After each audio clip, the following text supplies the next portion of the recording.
Hello friends, welcome to education tutorial channel.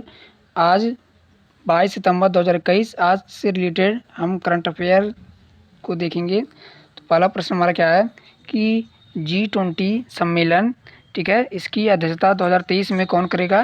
तो ये 2023 में इसकी बैठक भारत में होगी और 2023 में भारत में होगी। और देखा जाए 2020 में, ठीक है, 2020 में इसकी अध्यक्षता कौन किया है G20 सम्मेलन का, तो वो सऊदी अरब में हुई थी। और 2021 की बात करें तो रोम, मतलब इटली के रोम में 2021 में हुई थी। और G7 सम्मेलन, इसकी होस्टिंग 2021 में इंग्लैंड करेगा, ठीक है।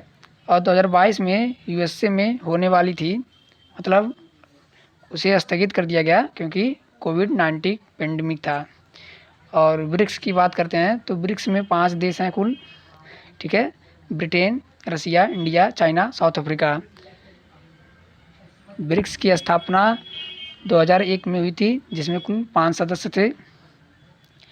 और इसमें 2020 में रसिया में इसकी बैठक की गई है जो कि ऑनलाइन माध्यम से हुई है।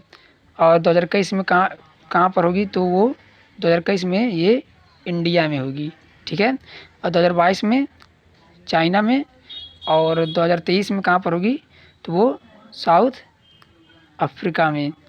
देखिए ये ऐसे बढ़ते जाएगा, पहले तो रसिया आएगा, फिर इंडिया, फिर चाइना, फिर साउथ अफ्रीका, मतलब ये 20, 21, 22, 23, फिर 2024 में यहाँ पर फिर ब्रिटेन करेगा, फिर 25 में रसिया करेगा, ऐसे ऐसे ये होता रहता है।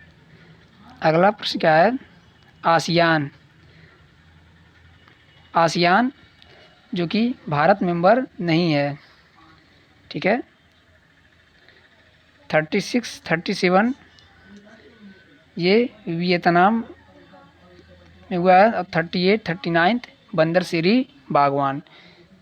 अगला प्रश्न है एससीयू का फुल फॉर्म है शंघाई सहयोग संगठन। एससीयू इंग्लिश में क्या कहते हैं, शंघाई कोऑपरेशन ऑर्गेनाइजेशन। इसमें रसिया 2020 में इसकी होस्टिंग किया है। और 2021 में कहाँ पर होगा, तो ये तुर्कमेनिस्तान में होगा। और एससीओ में भारत देखा जाए शामिल है कि नहीं, तो इस एससीओ में भारत शामिल है। और एससीओ का जो हेडक्वार्टर है वो कहाँ पर है, तो चाइना के बीजिंग में है, ठीक है। अभी हाल ही में किस देश को शंघाई सहयोग संगठन का 9वां पूर्ण सदस्य के रूप में स्वीकार किया गया है, तो वो कौन सा है, ईरान, ठीक है। अब तक कितने देश हो गए हैं, चाइना, काजाख्स्तान, किर्गिस्तान, रसिया, ताजिकिस्तान, उज्बेकिस्तान, इंडिया, पाकिस्तान। और 9वां मेंबर जुड़ गया है ईरान। ईरान की राजधानी है तेहरान और उसकी प्रेसिडेंट कौन है, तो वह है इब्राहिम रईसी। और ईरान की नई मुद्रा क्या है, तो वह है तुमान, ठीक है। और इसकी चलिए अगला प्रश्न देखते हैं। अगला प्रश्न क्या है, COP25, तो जो COP25 है वो स्पेन में हुआ था। COP का फुल फॉर्म क्या है, कॉन्फ्रेंस ऑफ पोलिटाइल। और COP26 ये 1 से 12 नवंबर 2021 में ग्लासगो स्कॉटलैंड में होगा, ठीक है। अगला प्रश्न देखते हैं। अगला प्रश्न है इंडिया प्रीमियर लीग IPL की एक टीम के लिए 200 मैच खेलने वाले पहले भारतीय कौन बने हैं, तो हैं विराट कोहली, भारतीय कप्तान विराट कोहली। ये IPL की एक टीम के लिए 200 मैच खेलने वाले पहले भारतीय क्रिकेटर हैं।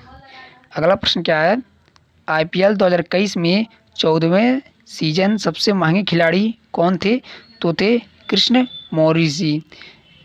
राजस्थान रॉयल्स ने खरीदा था इन्हें, कितने रुपए में, तो 16.25 करोड़ में, ठीक है। ये सबसे महंगे खिलाड़ी थे क्रिस मॉरिस। और ये किसने इनको खरीदा था, तो राजस्थान रॉयल्स ने खरीदा था। अगला प्रश्न है IPL का सीजन जीता था, तो IPL का सीजन ये 2008 में राजस्थान ने जीता था। IPL का 13वां सीजन किस टीम ने जीता, अगला प्रश्न क्या है कि आईपीएल का 13वां सीजन किस टीम ने जीता? तो वो मुंबई इंडियंस ने। और इसकी प्रेजेंटिंग कौन करेगा? तो वो ड्रीम 11। ठीक है, पहला सीजन की बात करें तो राजस्थान और 13वां सीजन तो मुंबई इंडियंस ने। आईपीएल में 6000 रन बनाने वाले पहले बैट्समैन कौन बन गए हैं? आईपीएल में 6000 रन बनाने वाले तो ये भी विराट कोहली जी बन गए हैं। ठीक है, अगला प्रश्न क्या है? दशक का सर्वश्रेष्ठ पुरुष क्रिकेटर कौन है? तो जो दशक का सर्वश्रेष्ठ पुरुष क्रिकेटर हैं वो हैं विराट कोहली। दशक का सर्वश्रेष्ठ पुरुष क्रिकेटर विराट कोहली हैं। डिकेट्स T20 में सर्वश्रेष्ठ पुरुष क्रिकेटर कौन है? दशक T20 में सर्वश्रेष्ठ पुरुष क्रिकेटर कौन है? तो हैं रशीद खां, जो कि कहाँ से बिलोंग करते हैं? अफगानिस्तान से। अगला प्रश्न क्या है कि खेल भावना दिखाने के लिए दशक का अवार्ड किसे दिया गया है? तो खेल भावना दिखाने के लिए MS धोनी को दशक का अवार्ड दिया गया है। अगला प्रश्न क्या है? T20 में सबसे तेज शतक लगाने वाली महिला बल्लेबाज कौन है? पुरुष बल्लेबाज की बात नहीं की जा रही है, महिला बल्लेबाज की बात की जा रही है, तो है सोफी डिवाइन, जो कि न्यूजीलैंड की हैं। अगला प्रश्न क्या है? अंतर्राष्ट्रीय शांति दिवस कब मनाया जाता है? तो 21 सितंबर को अंतर्राष्ट्रीय शांति दिवस मनाया जाता है, वर्ल्ड पीस डे कहते हैं। इसका उद्देश्य क्या है? इसका उद्देश्य है विवादों को सुलझाना। ठीक है, 1982 से अंतर्राष्ट्रीय शांति दिवस मनाया जाता है। इसकी थीम क्या है? Recurring better for a sustainable equitable world. अगला प्रश्न है विश्व peace index, world peace index, तो इसमें भारत का क्या स्थान है? तो 135, मतलब 135वां स्थान है। अगला प्रश्न है इंटरनेशनल लिटरेसी डे, अंतर्राष्ट्रीय साक्षरता दिवस कब मनाया जाता है? तो अंतर्राष्ट्रीय साक्षरता दिवस ये 8 सितंबर को मनाया जाता है। अगला प्रश्न है वर्ल्ड अर्थ डे, विश्व पृथ्वी दिवस कब मनाया जाता है? तो विश्व पृथ्वी दिवस 22 अप्रैल को मनाया जाता है। अंतर्राष्ट्रीय साक्षरता दिवस 8 सितंबर। ठीक है, आज 22 सितंबर और 8 सितंबर को अंतर्राष्ट्रीय साक्षरता दिवस था। अगर पूछा जाए कि क्या नाम है हिंदी दिवस कब मनाया गया है, अभी जल्द ही मनाया गया है, तो वो 14 सितंबर को। और लोकतंत्र दिवस या फिर और क्या उस दिन था? उस दिन इंजीनियर्स डे था, वो 15 सितंबर को मनाया गया है। और ओजोन दिवस कब मनाया गया है? तो 16 सितंबर को मनाया गया है।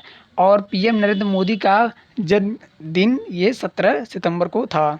और विश्व पृथ्वी दिवस तो 22 अप्रैल को।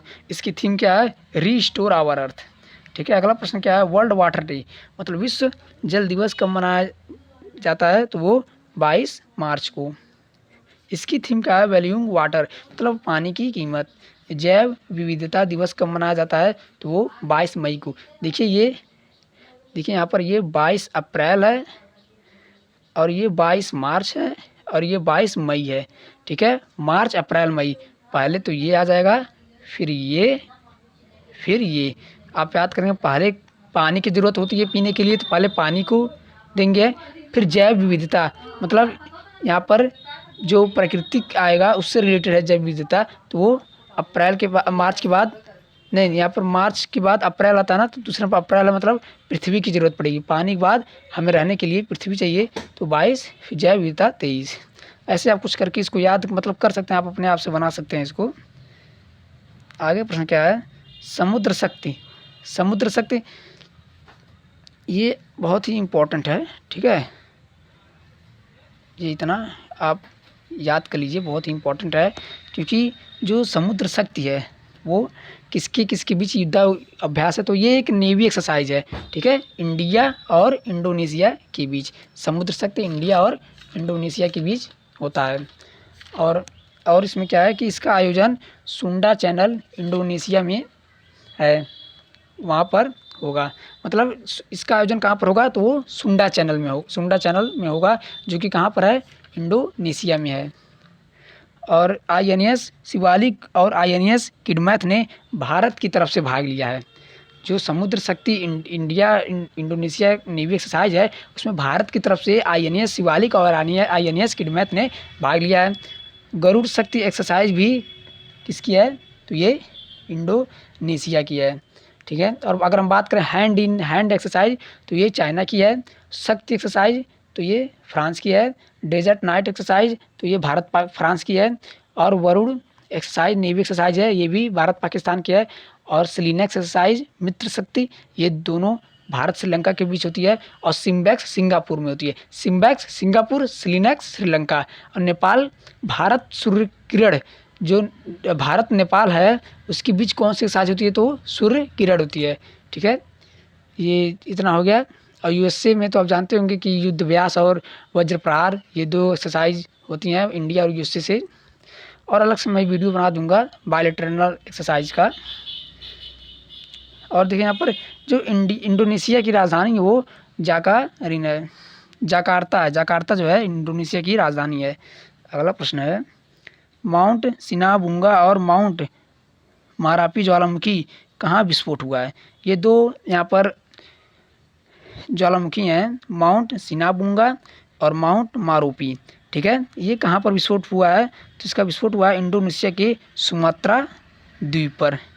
अगला प्रश्न हमारा क्या है, हाल ही में कौन अफ्रीका और रसिया की 2 चोटियों को फतह करने वाली सबसे तेज भारतीय बनी है। तो जो अफ्रीका और रसिया की जो सबसे ऊंची चोटी है वो कौन कौन सी है, तो अफ्रीका की है किलिंगजारो। ठीक है, और यूरोप की है वो कौन सी चोटी है, तो वह माउंट एल्ब्रूस। ठीक है, और ये गीता समोता, समोसा नहीं गीता समोता, इसलिए मैंने हिंदी अंग्रेजी दोनों में लिख दिया। गीता समोसा ये हाल ही में सबसे तेज भारतीय बनी है जो कि अफ्रीका और रसिया की 2 चोटियों को फतह की है, मतलब तिरंगा लहराई है। और सीआईएसएफ अधिकारी हैं गीता समोता। अगला प्रश्न है, ऋतिविका श्री ये कौन है, तो ये माउंट किलिंजारो जो है, माउंट किलिंजारो देखिए यहाँ पर ये यूरोप का मतलब रसिया का सबसे ऊंचा चोटी है माउंट किलिंजारो। नहीं माउंट किलिंजारो अफ्रीका का है। ठीक है, माउंट एल्ब्रूस ये यूरोप का है, आप इस पर कन्फ्यूज मत होइएगा। तो ये जो ऋतिविका श्री जी हैं उन्होंने इसको भी फतह किया है, मतलब ऋतिविका श्री माउंट किलिंजारो को फतह करने वाली एशिया की सबसे छोटी पर्वतारोही हैं। ठीक है, एशिया की सबसे छोटी पर्वतारोही है। अगला प्रश्न है, काम्या कार्तिकेयन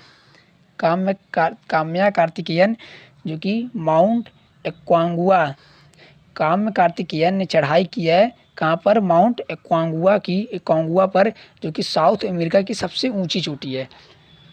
साउथ अमेरिका की सबसे ऊंची चोटी कौन सी है, तो है माउंट एक्वांगुआ। और अफ्रीका की सबसे ऊंची चोटी क्या है, तो है किलिंगजारो। और यूरोप मतलब रसिया की तो माउंट एल्ब्रूस। ये आप नाम भूलिएगा मत। किमारिता शेरपा, ये देखिए बहुत इंपॉर्टेंट लग रहा है। किमारिता शेरपा जो है, ठीक है, इन्होंने 25 बार माउंट एवरेस्ट पर फतह करने का रिकॉर्ड बनाया है। मतलब इन्होंने 25 बार जाकर माउंट एवरेस्ट पर फतह हासिल की है। और ये कहाँ के रहने वाले थे, तो हमारे पड़ोसी देश नेपाल के रहने वाले हैं। एडमंड हिलेरी कौन है, तो 1953 में माउंट एवरेस्ट फतह किया। ठीक है, ये इन्होंने 1953 में माउंट एवरेस्ट फतह किया था एडमंड हिलेरी जी ने। और इनके साथ, ठीक है, इनके साथ लेजिंग नॉर्वे भी थे एडमंड हिलेरी के साथ, जो कि न्यूजीलैंड के रहने वाले थे। अगला प्रश्न हमारा क्या है कि 73वां प्राइम टाइम एम्मी अवार्ड में बेस्ट ड्रामा सीरीज, ठीक है, प्राइम टाइम एम्मी अवार्ड जिसे एम्मी अवार्ड के नाम से जाना जाता है, उसमें बेस्ट ड्रामा सीरीज का अवार्ड किसने जीता है। ठीक है, पहले हम जानते हैं कि एम्मी अवार्ड किससे संबंधित है। तो जो एम्मी अवार्ड है वो किससे संबंधित है, ये बहुत ही इम्पोर्टेंट है, ये आपके प्रश्न में पूछ सकता है। एक मिनट, ये आपके प्रश्न में आ सकता है इतना प्रश्न। ठीक है, इसको ध्यान से आप अंडरलाइन कर लीजिएगा कि ये तो पहले टेलीविज़न से संबंधित है। द क्राउन को, मतलब जो बेस्ट ड्रामा सीरीज का अवार्ड किसने जीता है, तो वो द क्राउन ने जीता है, जो कि लॉस एंजल अमेरिका में दिया जाता है। ये अवार्ड, जो ये एम्मी अवार्ड है वो कहाँ पर दिया जाता है, तो अमेरिका में लॉस एंजल अमेरिका में दिया जाता है। और इसकी बेस्ट डायरेक्टर कौन है, तो जो द क्राउन है उन्हीं की बेस्ट डायरेक्टर जो है जेसिका हॉब्स को भी ये अवार्ड दिया गया है। ठीक है, अगला प्रश्न क्या है, अगला है ग्रैमी अवार्ड, ये भी इम्पोर्टेंट ही लग रहा है, ठीक है। ग्रैमी अवार्ड में सर्वश्रेष्ठ एल्बम का अवार्ड किसे दिया गया है? तो ग्रैमी अवार्ड में सबसे सर्वश्रेष्ठ एल्बम का अवार्ड टेलर स्विफ्ट को दिया गया है, टेलर स्विफ्ट को, जो कि किससे संबंधित है? तो वो संगीत से संबंधित है। उसमें एमी अवार्ड द क्राउन को दिया गया है, जो कि टेलीविज़न से संबंधित थे, और उसमें ग्रैमी अवार्ड एल्बम का अवार्ड, ग्रैमी अवार्ड में सर्वश्रेष्ठ जो होता है एल्बम का अवार्ड, वो टेलर स्विफ्ट को दिया गया है, जो कि संगीत से संबंधित है, और इनकी एल्बम क्या है? फोकलियर। अगला प्रश्न हम देखते हैं, सर्वाधिक जर्मनी अवार्ड किसने जीता है? तो सर्वाधिक जर्मनी अवार्ड बियोंसे ने जीता है। कितनी बार? कुल 28 बार इन्होंने ये अवार्ड जीता है, जर्मनी अवार्ड। अगला प्रश्न है, 92 ऑस्कर अवार्ड में बेस्ट फिल्म का अवार्ड किसे दिया गया है? तो 92 ऑस्कर अवार्ड में बेस्ट फिल्म का अवार्ड दिया गया है, तो है पैरासाइट फिल्म है, उसे बेस्ट फिल्म का अवार्ड दिया गया है, ऑस्कर अवार्ड, किस सन में? 2020 में। और 93 ऑस्कर अवार्ड, तो ये नोमैडलैंड 2021 में, ठीक है, 93 ऑस्कर अवार्ड इस फिल्म को दिया गया है। अगला प्रश्न क्या है, प्रित्जार पुरस्कार, ये जो प्रित्जार पुरस्कार है, ठीक है, ये किससे संबंधित है? तो ये आर्किटेक्चर से संबंधित है, और ये अन्नी लोकेतन और जीन फिलिपी, ये दो लोगों को ये प्रित्जार पुरस्कार दिया गया है। पूछा जाता प्रश्न, प्रित्जार पुरस्कार किससे संबंधित है? तो आर्किटेक्चर से संबंधित है, और किन्हें दिया गया है? तो ये एनी लोकेतन और जीन फिलिपी को ये अवार्ड दिया गया है। अगला प्रश्न क्या है कि third state food security index SESI कुछ देगा, SESI स्टैंड फॉर, 4 ऑप्शन दे देगा, तो एक ऑप्शन उसमें होगा स्टेट फूड सिक्योरिटी इंडेक्स। क्या होगा? स्टेट फूड सिक्योरिटी इंडेक्स, ये SESI की फुल फॉर्म है, ठीक है। और इसमें टॉप स्टेट कौन सा रहा है? तो अगर बड़े राज्यों में देखा जाए तो ये गुजरात टॉप पर रहा है। छोटे राज्यों में देखा जाए तो ये गोवा टॉप पर रहा है। अगर यूटी में देखा जाए, केंद्र शासित प्रदेश में, यूनियन टेरिटरीज में, तो ये जम्मू कश्मीर टॉप पर रहा है, ठीक है। और जारी किसने किया? तो ये जारी जो third state food security index है, ये जारी मनसुख मनारिया जी ने किया। और ये इसे जो SESI है, स्टेट फूड सिक्योरिटी इंडेक्स, इसे 2019 में स्टार्ट किया गया, ठीक है। आगे देखते हैं, FSSAI, ये पूछा जाता प्रश्न कि FSSAI का फुल फॉर्म क्या है? तो FSSAI का फुल फॉर्म है food safety standard authority of India, food safety standard authority of India, ये फुल फॉर्म आप रट लीजिए। अगला प्रश्न है हमारा, विश्व खाद्य दिवस, वर्ल्ड फूड प्रोग्राम, विश्व खाद्य दिवस कब मनाया जाता है? तो मनाया तो जाता है 16 अक्टूबर को। और वर्ल्ड फूड प्रोग्राम का मुख्यालय कहाँ पर है? तो इटली के रोम में विश्व खाद्य दिवस, मतलब वर्ल्ड फूड प्रोग्राम का मुख्यालय है। और इसे ही शांति का नोबेल पुरस्कार दिया गया है, मतलब WFP वर्ल्ड फूड प्रोग्राम को ही शांति का नोबेल पुरस्कार दिया गया है। अगला प्रश्न हमारा क्या है कि विश्व खाद्य पुरस्कार 2021 किसे दिया गया? तो इसे डॉक्टर शकुंतला हरिकेश सिंह को, मतलब विश्व खाद्य पुरस्कार 2021 किसे दिया गया? तो डॉक्टर शकुंतला हरिकेश सिंह को दिया गया है। आगे देखते हैं, गुजरात से हम कुछ राज्य व्यवस्था, गुजरात की हम राज्य व्यवस्था कुछ देख लेते हैं, ठीक है। तो गुजरात में कितनी लोकसभा सीटें हैं? तो लोकसभा सीटें की बात करें तो इसमें 26 लोकसभा सीटें हैं। राज्यसभा सीटें की बात करें तो 11 राज्यसभा सीटें हैं। और विधानसभा सीट की बात करें तो 182 विधानसभा सीट है। और सबसे ज़्यादा भारत में लोकसभा सीटें कहाँ से आती हैं? तो हमारे यूपी से आती हैं। उत्तर प्रदेश का जनसंख्या भी अधिक है, लोकसभा सीट भी 80 है, और विधानसभा सीट भी 403 लगभग है, ठीक है। और इसमें कितने ज़िले हैं? तो 33 ज़िला है। और उत्तर प्रदेश में कितना ज़िला है? तो उत्तर प्रदेश में 75 ज़िला है। गुजरात में 33 ज़िला है। और विधानसभा सीट 182, राज्यसभा 11, लोकसभा 26। अगला प्रश्न हमारा क्या है, हिंदू यूनिवर्सिटी ऑफ अमेरिका ने हिंदू अध्ययन में डॉक्टरेट की मानद उपाधि प्रदान की है। जो हिंदू यूनिवर्सिटी ऑफ अमेरिका है, उसने हिंदू अध्ययन में डॉक्टरेट की जो मानक मानद उपाधि है उसे अनुपम खेर, ये कौन है, फिल्म स्टार है भाई, अनुपम खेर को क्या किया इन्होंने, प्रदान की है। ठीक है, और देखा जाए अगला प्रश्न है कि नेशनल स्कूल ऑफ ड्रामा के हेड कौन है। तो जो नेशनल स्कूल ऑफ ड्रामा है उसके हेड हैं परेश रवात। ठीक है, परेश रवाल जी नेशनल स्कूल ऑफ ड्रामा के हेड हैं। अगला प्रश्न क्या है, देखिए अनुपम खेर से रिलेटेड ही है इसे यहाँ पर, your best day is today, आपका जो बेस्ट दिन है वो आज ही का दिन है। ठीक है, ये आप जब भी पढ़ेंगे तब भी आपका रोज का ही जो दिन होगा वही बेस्ट होगा। Your best day is today, इसके लेखक कौन है, तो इसके लेखक अनुपम खेर जी हैं। अगला प्रश्न है सर्वश्रेष्ठ अभिनेता का नेशनल पुरस्कार किसने प्रदान किया, किसे प्रदान किया गया। तो जो सर्वश्रेष्ठ अभिनेता का नेशनल पुरस्कार है वो मनोज और वाजपेयी को प्रदान किया गया।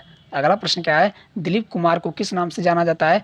जो दिलीप कुमार हैं, दिलीप कुमार को इनका हाल ही में निधन हो गया है, इन्हें ट्राजिडी किंग के नाम से जाना जाता है। अगला प्रश्न क्या है, सीमा सड़क संगठन ने सड़क निर्माण कंपनी आरसीसी की कमान पहली बार किस महिला सैन्य कमांडर को दी गई है। तो जो सीमा सड़क संगठन है, ठीक है, आरसीसी सड़क निर्माण कंपनी, उसकी पहली बार सैन्य कमांडर कौन किस महिला को दी गई है, तो है मेजर आइना। नहीं, मेजर आइना तो कंपनी का नाम है। ठीक है, अंकटैड की पहली महिला अध्यक्ष हैं रेबेका स्वेन।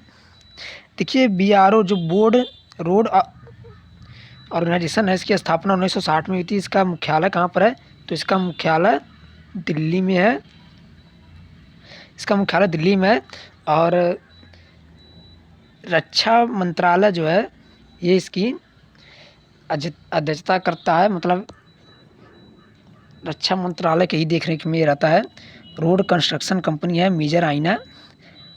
रेबेका ग्रीनस्पैन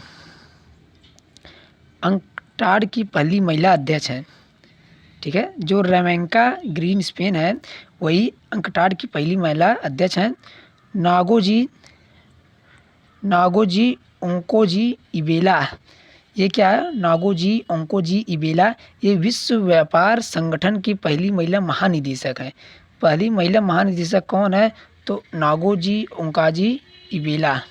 ठीक है, अगला प्रश्न है रेखा मैनन, ये क्या है, रेखा मैनन कौन है, तो ये नेस्कॉम की पहली महिला अध्यक्ष हैं रेखा मैनन। अगला प्रश्न देखते हैं हम, जोया अग्रवाल उत्तरी ध्रुव के ऊपर से उड़ने वाली फ्लाइट के महिला दल की हेड है। मतलब जोया अग्रवाल कौन है, तो जो उत्तरी ध्रुव है, ठीक है, उसके ऊपर से उड़ने वाली फ्लाइट थी उसमें केवल महिला ही बैठी थी, तो उन महिलाओं की जो अध्यक्ष थी, हेड थी, वो थी जोया अग्रवाल जी। ठीक है, अगला प्रश्न है जोया अग्रवाल जी। अगला प्रश्न है GII विश्व नवाचार सूचकांक, ठीक है, ग्लोबल इनोवेशन इंडेक्स 2021 में भारत कौन से स्थान पर है। तो GII में इंडिया कौन से स्थान पर है, तो इंडिया 46वें स्थान पर है। और WIPO का फुल फॉर्म क्या है, world intellectual property right organisation. अगला प्रश्न क्या है,